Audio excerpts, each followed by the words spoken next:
What if I told you that starting with just $100 today could change your entire financial future? You don't need a finance degree, you just need a system. Stick around because these 5 investing basics are the exact foundation used by the world's top 1%.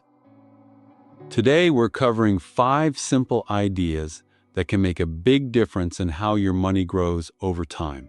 We'll look at the rule of 72, simple versus compound interest, why starting early matters, how compounding frequency affects growth, and why reinvesting can be so powerful. Let's start with the rule of 72.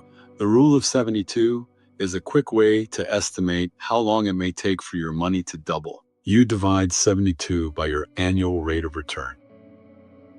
For example, if your money grows at 8% per year, 72 divided by 8 equals 9. That means your money could roughly double in about 9 years. If you earned 6%, it would take about 12 years. At 9%, it would take about 8 years. It's not exact, but it's a helpful shortcut for understanding how growth rates affect time. Now let's talk about simple interest versus compound interest.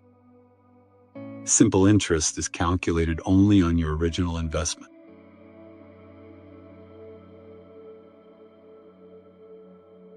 If you invest $1,000 at 5% simple interest, you earn $50 each year. That amount stays the same year after year.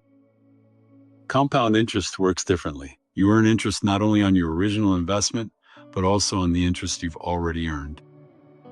So in year 1, you earn $50. In year 2, you earn interest on $1,050. In year 3, you earn interest on an even larger amount.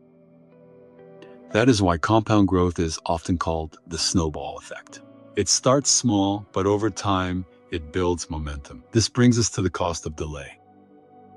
One of the biggest mistakes people make is waiting to start. Imagine one person starts investing early and contributes for a shorter period of time. Another person starts later and contributes more money each month. Very often, the early starter still ends up with more. Why? Because time is one of the most powerful parts of compounding. Money invested earlier has more years to grow, compound, and build on itself.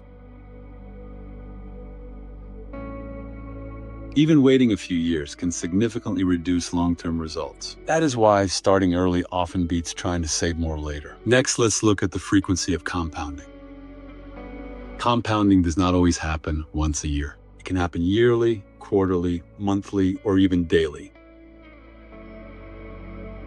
The more often compounding happens, the sooner your earnings can begin generating their own earnings.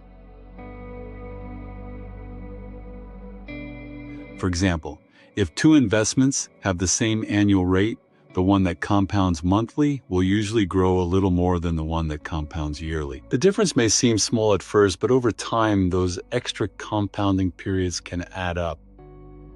Finally, let's talk about reinvestment. Reinvestment means putting your earnings back to work instead of taking them out.